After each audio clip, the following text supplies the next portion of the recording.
대표님 인사 말씀 예. 한번 먼저 해주시면 좋을 것 같습니다. 반갑습니다. 또 이런 좋은 자리에 초청을 해주셔서 감사드리고요.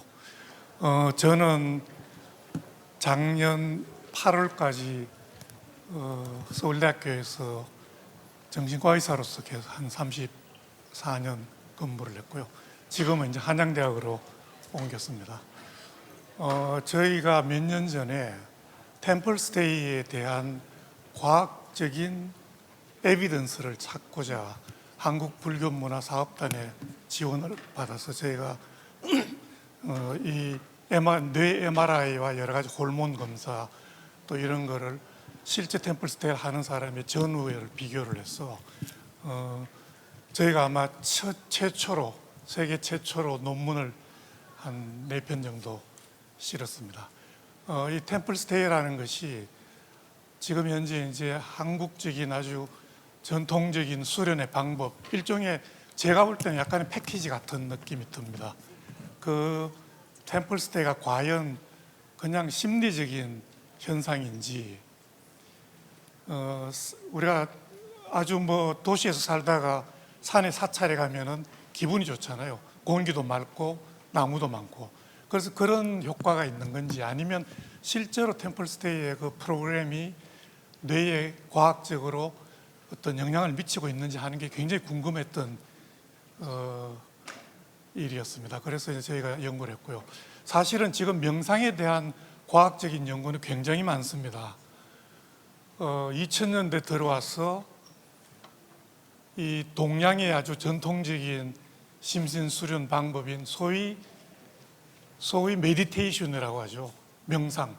그런 여러 가지 방법들, 불교의 선이라든지 요가, 또 뭐 기공, 뭐 여러 가지 방법들이 있죠. 트랜스덴탈 메디테이션, 뭐 여러 가지 방법들이 공통점이 결국은 메디테이션, 명상이라는 그런 용어를 통해서 어떤 커먼 그라운드를 가지고 있죠. 그래서 명상에 대한 여러 가지 방법들은 연구들이 꽤 많이 되어 있어요. 2000년대 들어와서 서양에서 이 타임즈의 메디테이션이라는 게 나올 정도에서는 굉장히 좀 관심이 많은 거죠. 이 메디테이션의 과학적 연구에 가장 중요한 사건이 2005년도에 미국 SFA 내에 확합니다. SFA는 Society for Neuroscience라고 뉴로사이언스, 신경과 학회의 어떤 신경과 학회에 1년마다 하는 매년 학술적인 단체입니다. 여기에서 2005년도 35회 대회장에서 달라이 라마를 초청을 했습니다.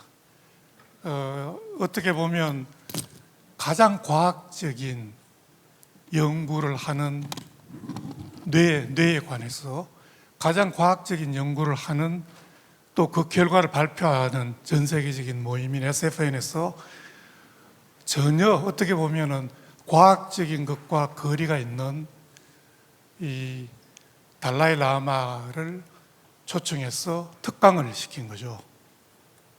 소위 메디테이션에 대한 또는 동양의 사상에 대한 걸 특강을 시켜서 현대 과학과 이런 동양의 사상, 또 메디테이션이라는 뭐 여러 가지 그런 현상, 이런 것과 어떻게 하면 연결을 시켜볼까 하는 게 목적이었습니다. 그래서 2005년도에 초청을 했고요. 사실 제가 이 당시에 좀 재미가 있었던 것은 중국에서 굉장히 반대를 했어요. 왜냐하면 달라이 라마가 티벳이니까 소수민족의 어떤 독립운동, 그걸 괜히 건드리는 거다. 그렇게 해서 미국에 굉장한 압력을 넣어서 초청하지 마라. 그랬는데 SFN에서 초청을 했습니다. 그만큼 우리는 학문적인 측면에서 부른 거다. 뭐 정치적인 건 모른다. 그렇게 해서 불러서 특강을 했습니다.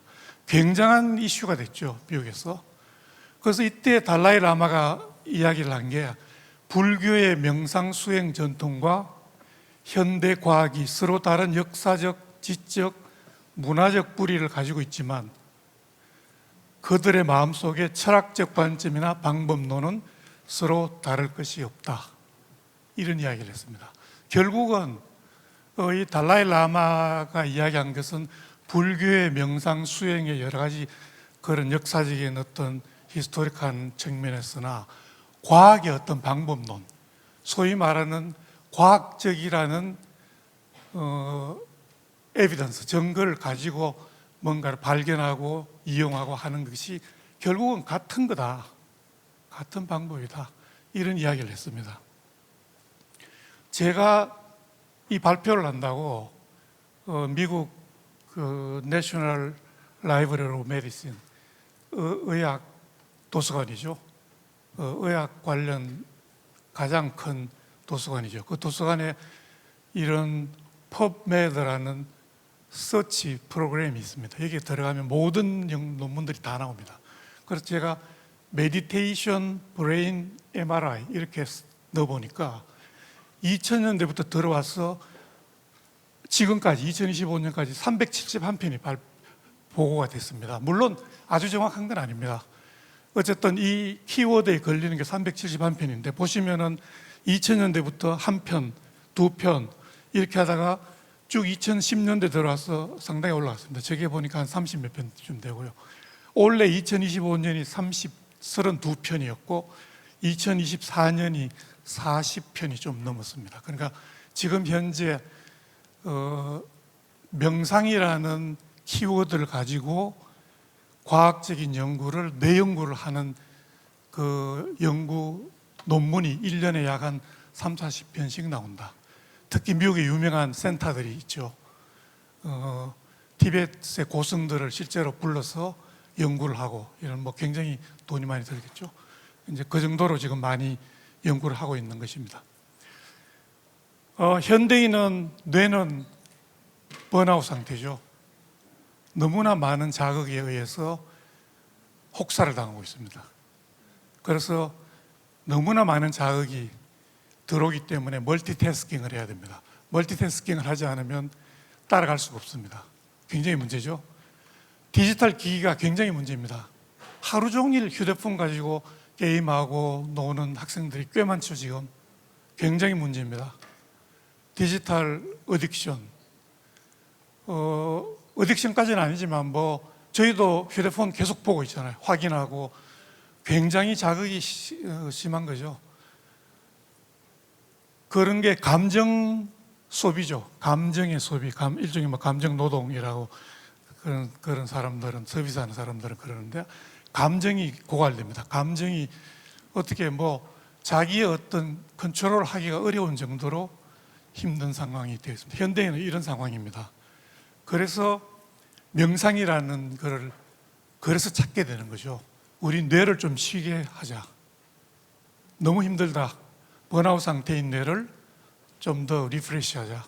이런 거죠. 그래서 명상이 상당히 좋은 방법인데, 지금 명상을 한마디로 이야기를 해서 어떤 신체에 또는 정신적으로 어떤 변화가 가장 키냐, 이렇게 한마디로 이야기를 하라 그러면 저는 이렇게 이야기를 할 것 같아요. 명상을 반복적으로 하게 되면 BDNF가 증가된다. BDNF는 Brain Derived Neurotrophic Factor입니다. 그러니까 뇌에서 유래한 신경 촉진인자랄까, 뭐 일종의 영양분입니다. 이게 많으면 뇌 신경세포가 많이 자랍니다. 영양분을 많이 주니까. 그러니까 명상을 하게 되면 BDNF가 증가됩니다. BDNF가 증가되면 뇌 신경세포가 뇌 플라스티시티, 가소성이 증가됩니다. 아까 henson 교수님이 이야기를 하셨죠. BDNF가 증가되면 플라스티시티가 증가된다. 플라스티시티가 증가된다는 건 뇌가 소프트해진다는 겁니다. 소프트해져서 뭐 기억도 잘 할 수가 있고 여러 가지 기능이 증가되는 거죠. 그런데 스트레스를 받아서 스트레스 호르몬, 코티졸이라든지 이런 스트레스 호르몬이 증가되면 BDNF도 감소되고 뇌신경세포가 죽게 됩니다. 그냥 간단히 말하면 명상은 BDNF나 이런 뇌신경세포를 잘 자라고 생성하게 만들어서 뇌 기능을 증가시키고 신체를 건강하게 한다는 게 한마디로 말씀을 드릴 수가 있습니다. 그런데 이거를 뇌의 연구를 해야 되기 때문에 지금까지 많은 연구를 여러 가지 방법을 써서 한 거죠. 플라스티시티는 과거에는 뇌가 한번 이렇게 형성이 되면 변화가 없다고 되어 있습니다. Fixed Brain Theory입니다. 그래서 되게 길게는 사춘기, 좀 멀게는 40대 정도 되고 그 다음부터는 노화를 간다 그랬죠. 사실은 우리 뇌는 어린애가 태어나자마자 노화 현상을 겪습니다. 그런데 어쨌든 그렇게 해서 됐는데 지금은 죽을 때까지 신경세포가 생성되고 소멸되고 하는 걸 반복하게 됩니다. 결국은 신경세포가 줄어든다는 것은 생성되는 게 죽는 것보다 적다는 이야기죠. 죽는 것보다 생성되는 게 많으면 뇌는 점점 기능이 좋아지고 더 자라게 됩니다. 그런데 플라스틱 체인지는 같은 것을 반복을 하면 그에 관련되어 있는 뇌 부위가 발달한다는 겁니다. 그래서 플라스틱 체인지죠. 그래서 가장 유명한 논문이 이겁니다. 2000년도 PNAS에서 발표된 런던의 텍스 드라이브 연구입니다. 텍스 드라이브가 영국 런던은 굉장히 구도시죠. 구도시이기 때문에 지금은 여러분들도 차를 운전할 때 다 내비게이터를 켜잖아요. 전혀 몰라도 내비게이터 따라가면 됩니다. 그런데 저 때는 내비게이터가 없을 때요. 런던은 굉장히 구시가지이기 때문에 골목길을 다 알아야 됩니다. 택시 운전을 하려면. 그러니까 택시 운전을 처음 할 때보다 시간을 많이 오래 지날수록 기억을 오래 많이 하겠죠. 그러니까 시, 공간, 능력이 증가되는 겁니다. 지금 우리 애들은 여의도가 어디에 붙어 있는지 모릅니다. 어디에 있었는지 몰라요. 우리 애들. 그냥 이 공간 능력이 완전히 떨어져요. 그냥 내비게이터 켜고 지도만 보고 어디 그러면 거기 가는 것이 이게 어디에 여의도는 용산 무슨 영등포에서 다리를 넘어서 강을 지나면 어디 있고 이런 공간적인 지각력이 전혀 없어요. 그래서 아마 제 생각에는 요새 어린애들은 과거의 사람하고 뇌가 다를 것 같아요. 어쨌든 제가 말씀드리는 거는 런던의 텍스 드라이브의 뇌를 연구를 했더니 오랫동안 텍스 드라이브를 했던 사람들이 소위 말해 히포캠퍼스, 기억을 담당하는 부위죠. 히포캠퍼스가 커지는 거예요. 근데 그게 운전을 오래 한 사람일수록 더 많이 커진다. 코릴레이션이 있어, 상관관계가. 저게 플라스틱 체인지죠. 오래 할수록 기억을 오래 하고 관련되는 부위가 커지는 거죠. 볼륨이 커지는 거죠.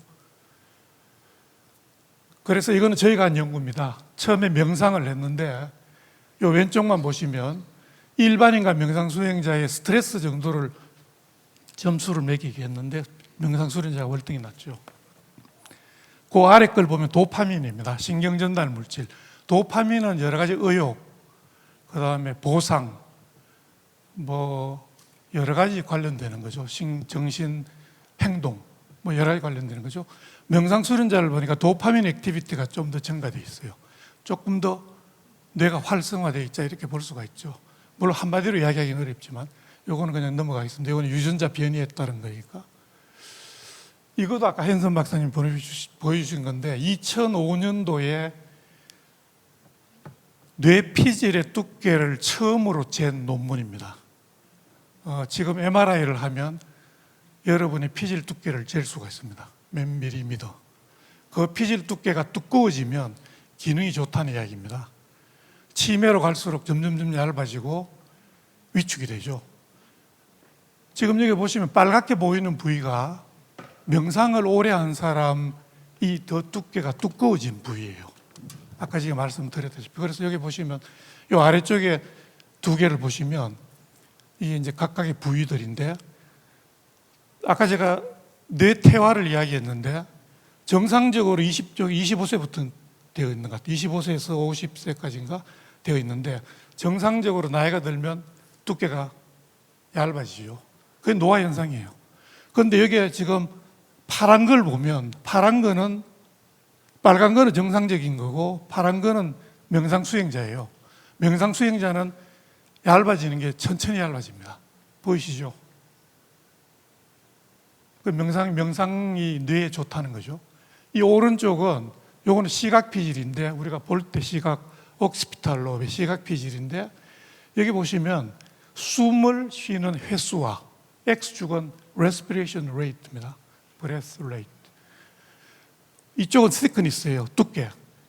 숨을 쉬는 그러니까 훈련을 통해서 숨을 쉬는 게 줄어든 게 많을수록 thickness 두께가 두꺼워져 있다는 게 코릴레이션이는. 그러니까 respiration rate가 이 메디테이션 트레이닝을 하면서 처음보다 많이 줄어든 사람일수록 두께가 두꺼워진다는 거죠. 그러니까 호흡을 적게 할수록 좀 더 효과가 있다. 뭐 이렇게 볼 수가 있죠. 이것도 저희가 한 연구입니다. 명상입니다. 예, 명상을 20년 이상 한 사람과 컨트롤 그룹을 비교를 했더니 이 빨간 것 아래쪽만 보시면은 이게 잘 안 되네요. 예, 빨간 걸 보시면 여기 빨간 것은 이 위쪽에 차이가 많은 부위입니다. 대조군과 명상군이 차이가 많은 두께가 차이가 있는 부위고 이쪽으로 갈수록 차이가 없는 컨트롤이 더 두꺼워지는 부위입니다. 중간이고요. 그래서 아래쪽만 일단 보시면 이게 뇌죠. 앞쪽이죠. 앞쪽이고 뒤쪽, 위쪽, 템포럴 측면인데 빨간 게 보시면은 프론탈 로브, 전두엽 부위가 되게 두꺼워져 있죠. 템포럴 로브의 폴 부위, 약간 인피어리 쪽이 조금 두꺼워져 있어요. 지금 보시면 바깥쪽에서 보시도 마찬가지로 템포럴 로브, 프론탈 아래쪽, 그리고 저쪽 위쪽에 두정엽 쪽 일부. 그러나 명상을 오래 한 사람이 안 하는 사람보다 실제로 두꺼워진다는 것을 저희가 연구를 한 거죠. MRI를 가지고. 네, 그래서 이게 발표를 했습니다. 그러면은 뇌 기능은 신경세포 또는 피질이 두꺼워지는 소위 말하는 해부학적인 변화, 이게 주 문제인가? 아니면 기능의 어떤 문제를 어떻게 볼 수 있을까? 기능을 볼 수가 있겠죠. 뇌 기능. 제가 지금까지 말씀드린 것은 구조의 문제입니다. 스트럭처의 문제. 두께가 어떤가, 뭐 볼륨이 어떤가. 기능을 봐야, 사실은 기능을 보는 게 더 중요하죠. 기능을 보기 위해서는 신경세포의 커넥션을 봐야 됩니다. 커넥티비티. 우리가 뇌의 기능이라는 것은 정보의 전달이거든요. 정보의 전달은 뇌에서 정보가 얼마나 빨리 전달되는가, 정확하게 전달되는가, 이런 게 중요한 겁니다. 그러면 커넥션의 강도를 봐야 되는 거예요. 커넥티비티. 그래서 그 커넥티비티를 보는 가장 쉬운 방법, 지금 쉬운 방법이 소위 여기 지금 보시면 디폴트 모드 네트워크, DMN이라고 되어 있습니다. 디폴트 모드 네트워크, 셀리언트 네트워크, SN, CN, 센트럴 이그제큐티브 네트워크. 우리가 외부에서 자극이 들어가면 뇌가 쉬고 있을 때 활성화되는 부위가 디폴트 모드 네트워크입니다. 그냥 가만히 쉬고 있을 때. 그런데 자극이 들어가면 세일리언트 네트워크가 자극이 들어오는 걸 알아차리고 이 뇌 작용을 디폴트 모드에서 이그제큐티브 모드로 스위칭을 해야 됩니다. 그거를 컨트롤하는 게 세일리언트 네트워크라는데요. 이 네트워크는 신경세포의 연결의 네트워크로 되어 있습니다. 그래서 지금 디폴트 모드, 세일리언트, 이그제큐티브 네트워크의 관계나 커넥티비티를 보는 게 굉장히 중요한 연구 테마가 되어 있습니다. 큰 뇌에서 크게 네트워크가 되어 있는 거죠. 그래서 이 연구를 한번 보면 2022년에 최근에 발표된 거죠. 여기서는 보시면 디폴트 모드 네트워크, 세일리언스 네트워크, 센트럴 이그제큐티브 네트워크, 그 이외에 센서리 모터, 저거는 감각 쪽에 관련되어 있는 네트워크, 프론탈 네트워크, 서브코티칼 이렇게 봤는데 어쨌든 저 왼쪽 세 개를 보면 이 그림인데 지금 좀 복잡하긴 한데 디폴트 모드 네트워크, 세일리언트 네트워크, 그 다음에 이게 이그제큐티브 네트워크예요. 보시면은 여기 지금 두껍게 되어 있는 게 커넥션이 증가되어 있는 겁니다. 명상을 했더니 커넥션이 증가되더라. 디폴트 모드 네트워크에서 세일리언트 네트워크와 연결성이 증가되어 있다. 이 이야기는 무엇인가? 세일리언트 네트워크는 자극이 들어올 때 그게 어텐티브해서 그 자극을 어떻게 처리할 건가 하는 것을 생각을 하고 디폴트 모드한테 야, 자극이 들어왔으니까 이걸 프로세싱을 해라. 이걸 이렇게 작용을 해라. 해서 이그제큐티브 네트워크로 액티비티를 스위칭을 시켜주는 거예요.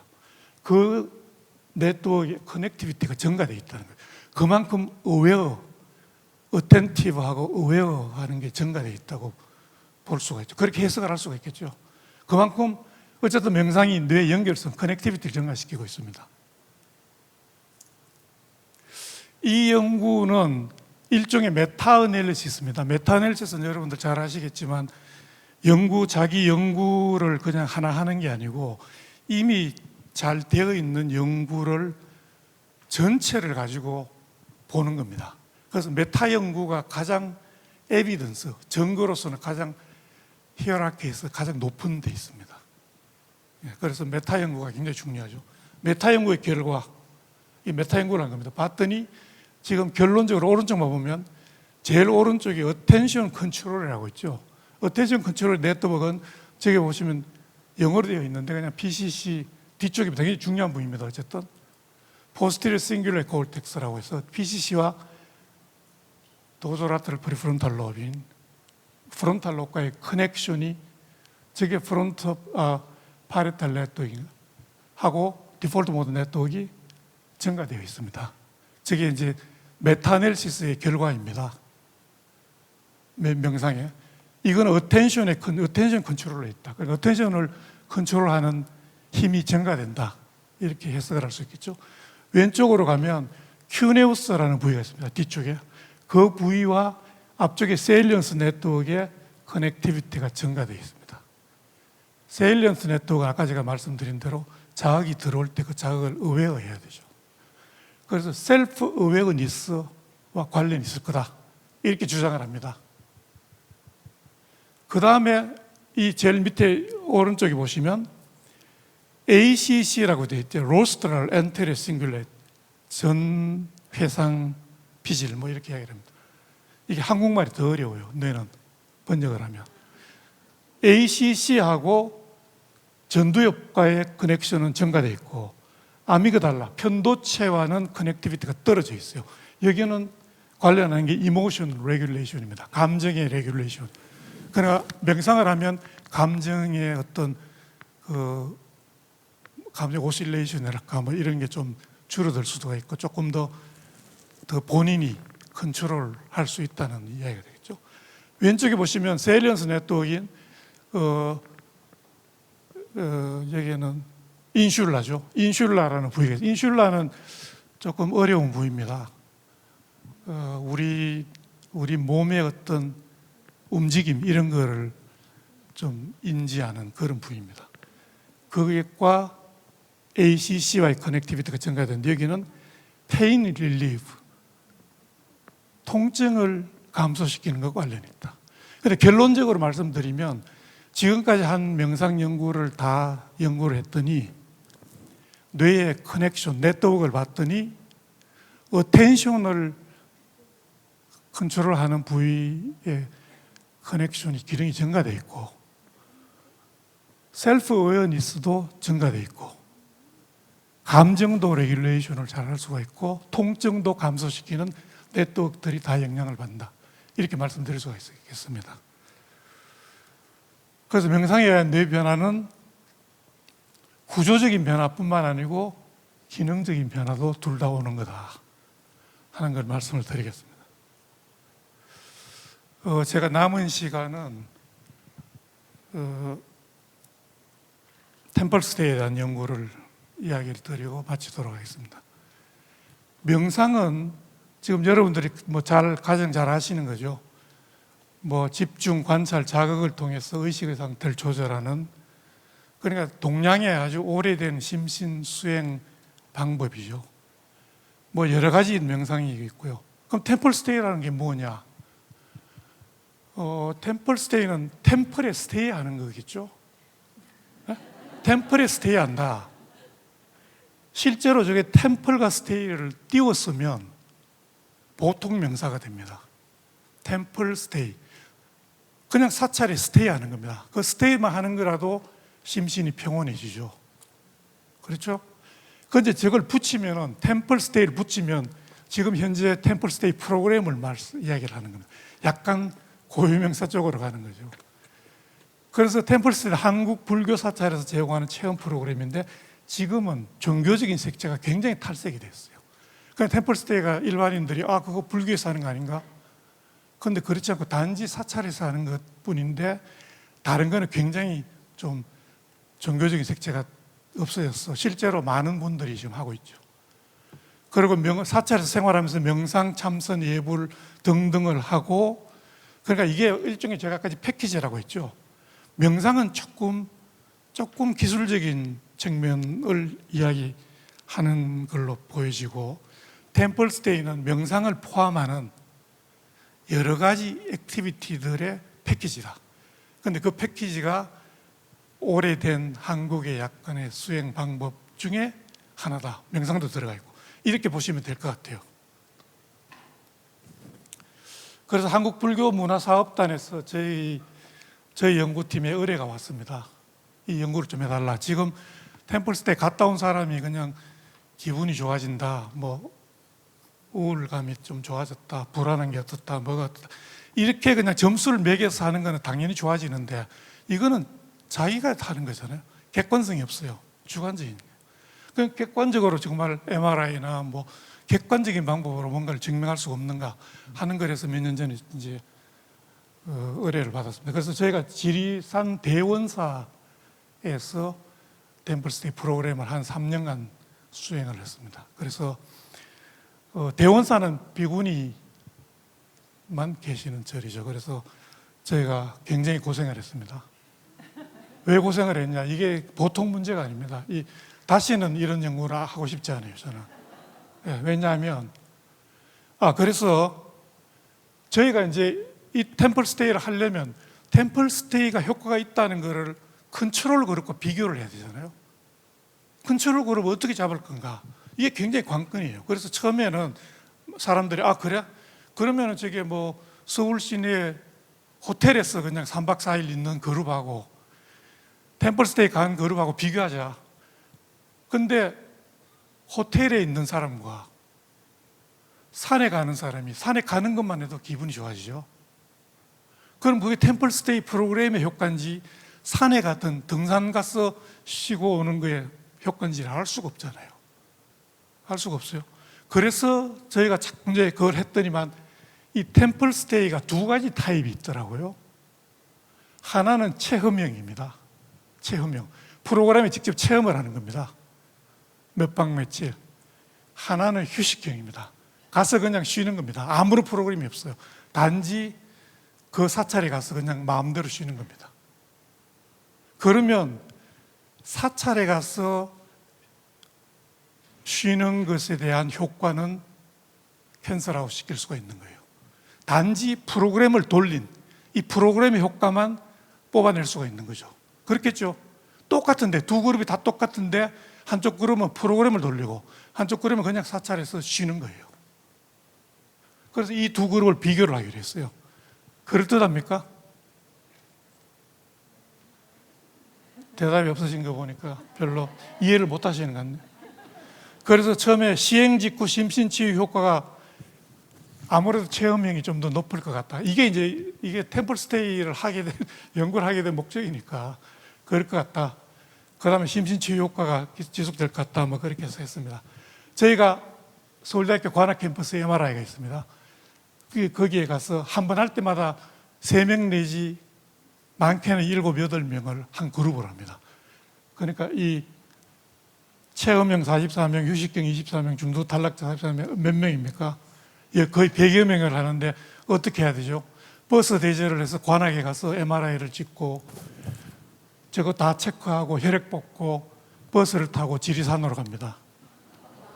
가서 템플스테이 3박 4일을 하고 다시 버스를 타고 서울로 옵니다. 관악으로 가서 다시 MRI를 찍습니다.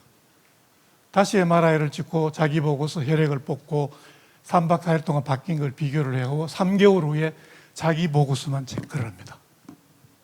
굉장히 어려운 연구예요. 예, 그래서 연구가 굉장히 어려운 연구였다.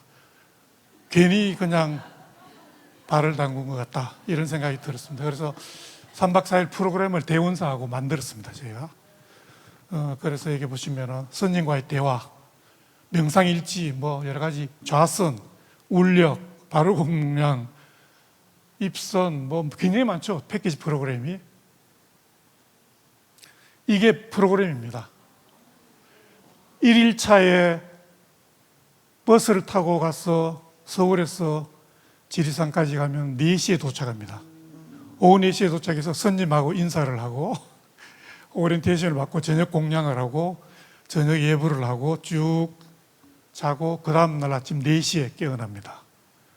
깨어나서 새벽 예불을 하고 108배를 하고 좌선을 하고 그냥 막 돌립니다. 이게 프로그램이에요. 어쨌든 이게 템플스테이 프로그램이에요. 어쨌든 이 프로그램은 대원사에서 이 정도면은 뭐 스탠다드 프로그램일 것 같다 이렇게 해서 만드신 거예요.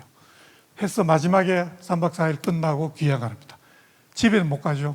관악산에 가서 다시 MRI를 찍고 피를 뽑고 다시 그 다음에 집에 갑니다. 이걸 봤더니 일단 체크를 하는 걸 봤더니 왼쪽에 포지티브 이모션입니다. 포지티브 이펙트. 오른쪽은 네거티브 이펙트인데 체험형은 하기 전과 하고 난 후가 포지티브 이펙트는 증가됩니다. 긍정성이 좀 높아졌죠. 네거티브 이펙트는 떨어집니다. 부정적인 게 좀 떨어져요. 근데 휴식경은 놀고만 온 거예요. 쉬고만 왔는데 봤더니 포지티브 이펙트는 변화가 없고 네거티브 이펙트는 줄어들어요.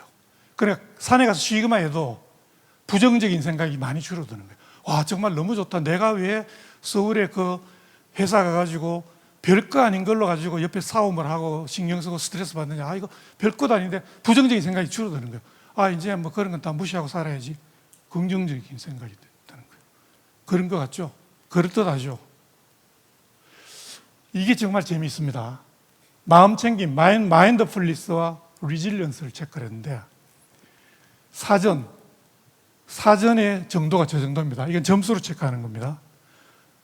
이 파란 거는 체험형이고 빨간 거는 휴식형이에요. 그런데 사후에 저게 올라가요. 마음챙김, 마인드풀니스가 올라가죠. 당연하겠죠. 그런데 3개월 후에 제가 체크를 했다 그랬죠. 3개월 후에 MRI 찍고 이런 건 아니에요. 체크를 했는데 봤더니 휴식형은 다시 마음챙김이 좀 감소를 해요. 그런데 체험형은 3개월이 지났는데 지속이 돼요.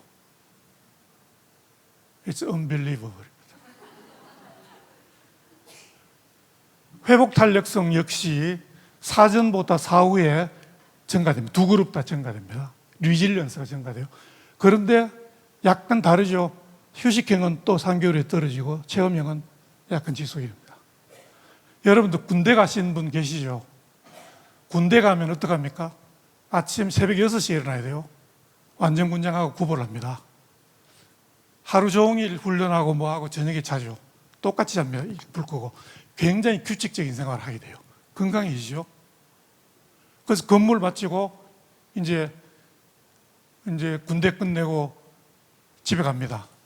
그러면서 가면서 뭐라고 하냐면 아, 이제 내가 규칙적인 생활을 하고 지내야지. 이렇게 건강해지는데 그렇게 하면서 집에 오는데 어떻게 되죠? 3일 못 가죠. 다시 돌아갑니다. 다시 늦게 일어나고 다시 똑같은 거예요. 이분들은 체험형을 경험한 사람은 저희 해석입니다. 이거는 저희 인터프리테이션인데 체험형을 경험한 사람들은 아, 이렇게 체험해 보니까 템플스테이가 너무 좋다. 내가 앞으로 생활을 좀 바꿔야지.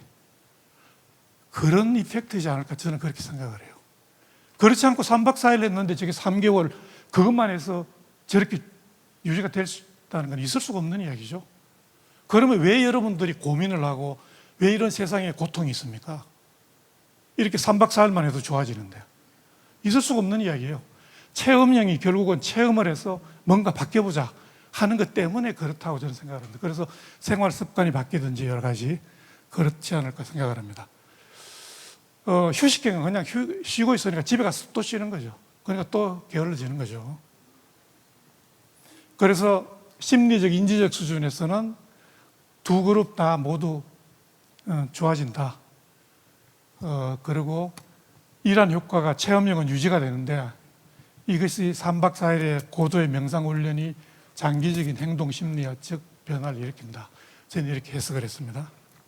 다음에 MRI를 제가 찍었습니다. MRI를 찍어서 수행하기 전 템플스테이 하고 난 이후의 변화를 봤습니다. 이거는 제가 아까 이야기한 기능적 뇌영상, 커넥티비티를 본 거죠. 기능의 변화를 본 거죠. 봤더니만 체험형과 휴식형의 차이가 있는 부위가 이 부위들입니다. 이 부위들의 커넥션이 증가되는 겁니다. 이게 무슨 뜻이냐고 하면 ACC, 아까 제가 안테리어 싱귤레 콜텍스라고 했습니다. 전대상회. 그쪽과 전두엽 위쪽 SFG, 슈피리어 프론탈 자이러스의 커넥션이 회복 탄력성의 변화와 코릴레이션이 있어요. 템플스테이 3박 4일 하고 난 다음에 뇌의 커넥션의 변화가, 기능의 변화가 회복 탄력성의 변화하고 상관관계가 있습니다. 이렇게 나오기가 쉽지가 않죠. 상관관계가 나오기가 쉽지가 않아요. 마음 챙김의 척도의 변화, 마인드풀리스의 변화의 정도와 역시 커넥티비티의 변화와 상관관계가 있습니다. 결국 이 이야기는 뇌의 기능의 변화가 우리가 느끼는 회복 탄력성이나 마음 챙김 이런 거의 변화와 관계가 있다는 이야기죠. 뇌의 변화를 동반한다는 거죠. 그 다음에 저희가 한 게 이 확산 텐스 영상이라는 겁니다. 이거는 굉장히 최근에 지금 개발된 뇌영상 방법입니다. 확산 텐스 영상이라는 게. 그래서 이거는 이제 화이트 메타 트랙, 백질의 어떤 다발, 번들의 그 강도를 보는 겁니다. 커넥션. 그러니까 아까 보는 거는 기능적인 커넥션이죠. 기능. 근데 이거는 아나토미컬 커넥션입니다.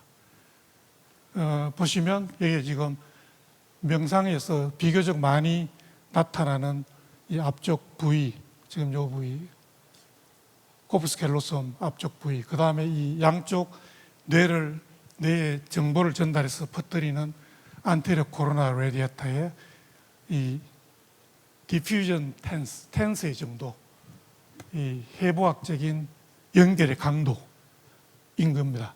그걸 봤더니 그렇게 큰 변화는 없는데 명상 그룹은 올라가고 컨트롤 그룹은 차이가 별로 없고요. 이 아래쪽 부위도 마찬가지입니다. 통계적인 차이가 조금 있는데 그렇게 큰 차이는 없지만 어쨌든 통계적인 차이는 나옵니다. 그래서 뇌 백질의 변화는 지금 제가 말씀드린 코프스 칼로섬의 어떤 그런 거, 그 다음에 코로나 레디에타의 연결성이, 이게 사실은 이 탕이라는 미국에 있는 연구자가 했는데 4주간 메디테이션을 했을 때 변화가 온다고, 아나토미컬 체인지가 온다고 한 부위예요. 그 부위가 3박 4일의 템플스테이로 변화가 온 겁니다. 그 변화가 다시 없어질지는 모르지만 일단 변화가 온 거죠. 이 부위의 백질 증가 템플스테이는 인지활동, 기분뿐만 아니라 자기규제 및 집행통제 능력의 향상을 일으킬 가능성이 있을 거라고 생각을 합니다. 그래서 자기보고서에도 마음챙김, 회복 탄력성이 개선되고 뇌영상 연구에서도 기능적인 연결, 백질의 연결이 증가돼서 이게 리질리언스와 마인드풀리스와 상관관계가 있다는 겁니다. 결론적으로 템플스테이 체험형의 프로그램 참여자들은 마음챙김과 회복 탄력성이 증가됐고요. 뇌의 어떤 특정 부위, 소위 앞대상 피질 ACC라는 부위의 기능이 향상되고 그 피질과 전두엽을 연결하는 대뇌 부채살 백질, 코로나 레디에타와 코프스 캘로섬 앞쪽 뇌설량 백질이 증가되는데 이게 정신적인 회복력, 정서 조절 능력, 인지 통제력 및 유연성 향상과 관련이 있을 거다는 게 결론이었습니다. 저희가 이 연구를 통해서 외국 저널에 논문을 4편을 발표를 했고요. 마인드풀리스라는 논문에도 발표를 했고, 처음 이 프로그램에 대한 논문의 리뷰어들이 처음에는 리젝트를 합니다. 이게 뭐야? 템플스테이가 뭐지? 이게 메디테이션이야? 뭐야? 이렇게 질문을 해요. 그래서 설명을 합니다. 이거는 우리 한국의 고유의 이건데, 뭐 메디테이션을 포함한 운동이나 뭐 이런 게 패키지다. 그런데 패키지이기 때문에 이 패키지를 연구를 한 거다. 그랬더니만 리뷰어가 패키지 그거 말고 그 안에 뭐가 효과가 있는 거야? 운동 108배 하는데 운동? 메디테이션 명상도 있는 것 같은데 명상이 뭐, 그래서 굉장히 힘들었습니다. 처음 논문을 낼 때. 그래서 저희가 계속 주장이, 아니 그거는 그 다음에 할 일이야. 이 템플스테이라는 패키지가 효과가 없으면 그 다음 연구를 할 이유가 없는 거죠. 효과가 없는데 왜 연구를 해요? 효과가 있다는 걸 패키지를 보고, 그러면 그 패키지 안에 어떤 게 효과가 있는지, 명상이 효과가 있는지, 음식이 효과가 있는지, 산에 가서 좋은 공기를 마시는 게 효과가 있는지, 뭐가 효과가 있는지를 보는 게 그 다음이다. 일단 이거의 효과성 검증이 중요하다. 그렇게 했는데 몇 번 저희가 트라이하고 리비전을 해서 실렸습니다. 실리고 난 다음에 그 다음에 쉽게 이제 해서 이쪽 방면에 있는 분들은 아마 템플스테이에 대한 좀 경험이 있지 않나 생각을 합니다. 예, 제 강의는 마치도록 하겠습니다. 감사합니다. 네, 감사합니다. 교수님께서 강연 초반에 명상을 통한 뇌의 변화를 구조적인 측면 그리고 기능적인 측면과 관련해서 굉장히 친절하게 자세히 설명을 해주셨고요. 이어서 템플스테이와 관련해서 연구하신 연구 결과를 공유해 주셨습니다. 말씀처럼 템플스테이는 요즘 종교적인 색채를 떠나서 우리들에게 굉장히 친숙한 하나의 문화 프로그램입니다. 그래서 휴식형, 체험형으로 나누어서 연구하신 결과를 말씀 주셨습니다. 저희가 사전에 준비한 질문 먼저 들어보도록 하겠습니다. 첫 번째 질문입니다. 환청이나 환각의 고통에 시달리는 조현병 환자에게도 명상이 적용 가능한지, 가능하다면 치료에 적용 가능한 사례와 관련해서 한번 듣고 싶습니다. 라는 질문입니다. 예, 굉장히 중요한 질문, 저희 치료자 입장에서 굉장히 중요한 질문인데, 이 스키조프레니아, 사이코시스는 전통적으로 과거부터 무의식이, 언컨셔스니스, 무의식이 힘이 세지고, 무의식이라는 것은 여러분들 뇌에서 이 심부에 있는 여러 부위들의 어떤 그런 충동이나 여러 가지 생각들 이런 겁니다. 무의식이 힘이 커지고 콜텍스, 이 뇌의 피질의 힘이 약화되는, 그래서 피질이 약화돼서 무의식이 힘이 세서 무의식적인 게 나오는 거다. 그래서 우리가 정상적인 일반인 사람들은 이해하기 어려운 행동을 하고 망상이 나오고 환청이 나오고 환각 이런 걸 경험한다고 그렇게 해석을 했습니다. 그래서 명상이라는 게 무의식의 힘을 좀 이렇게 키워주는, 오히려 명상을 하면은 외부 환경과 조금 이렇게 뭐라 그럴까, 단절하고 자기한테 침잠하는 뭐 그런 쪽으로 생각을 해서, 사이코시스에는, 조현병에는 이거는 상당히 위험한 방법이다, 이렇게 이야기를 했습니다, 전통적으로. 그런데 최근에 와서 논문들이 좀 나오는데, 외국에서도 하고 논문이 나오는데, 이 스키조프레니아는 증상, 심톰을 크게 두 가지로 나눌 수가 있습니다. 하나는 포지티브 심톰입니다. 양성 증상, 소위 말하는 환청, 망상, 행동, 충동적인 행동, 이런 겉으로 보면 막 실제로 정상인에는 없어야 되는 증상들이 포지티브 심톰, 양성 증상이고요. 음성 증상이라는 게 있어요. 네거티브 심톰. 이 음성 증상은 뭐냐면 감정의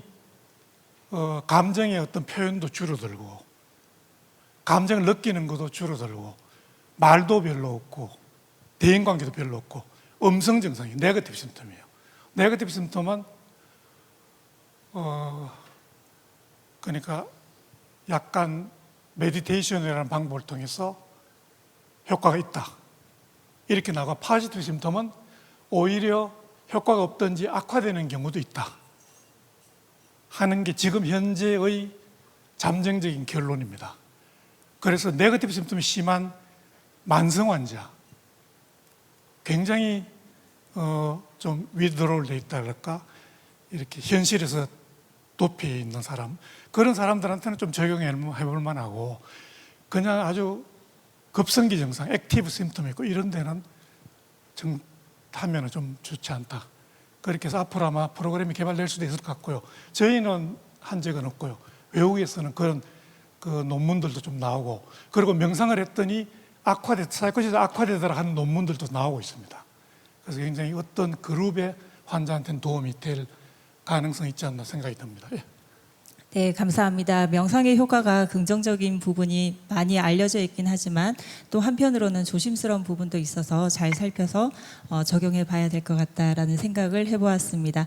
두 번째 질문 이어서 드리도록 하겠습니다. 교수님께서 주도하신 정신분열병에서 조현병으로의 병명 개정이 있었는데요. 이때 불교적 개념을 반영한 주요한 전환으로 평가되고 있습니다. 이 과정에서 성가 기감의 구절을 적용하게 된 배경이나 의미가 있는지 궁금합니다. 예. 이 스키조프레니아가 정신분열병이라는 단어로 바뀐 게 일본 사람들이 바꿨습니다. 한문으로. 스키조프레니아, 스키조라는 게 스플리팅입니다. 프레니아는 다이아프람, 횡격막이죠. 그래서 횡격막이 스플리팅, 찢어지는 병이다. 그래서 과거에는 횡격막 근처에 마음이 있는 것처럼 생각을 했죠. 그래서 마음이 찢어지는 병이다 해서 정신분열병으로 바꿨어요. 근데 이게 굉장히 낙인을 일으킵니다. 환자가 병에 걸리고 난 다음에 당신의 정신이 분열됐어. 굉장히 스티그마를 주는 거죠. 그래서 굉장히 안 좋은 병명이에요. 그래서 가족협회나 이런 데서 한 5천여 명의 가족들이 진정서를 넣습니다. 국회도 넣고 학회도 넣고 해서 이건 바꿔야 된다. 왜냐하면 일본도 바꿨어요. 일본도 바꿨어. 그래서 한국에서 제가 주도한 거라기보다는 제가 그 당시 학회 이사장이었습니다. 그래서 조금 이제 팀도 만들어 한 3년간 해서 이걸 바꿨는데 조현병으로 바꿨어요. 조현이라는 거는 조는 조절하다. 조절 조자 한문에 마음 그 조자 아시죠? 예, 현은 현 스트링 기타나 뭐 현악기의 줄이죠. 그 줄을 조절하는 튜닝.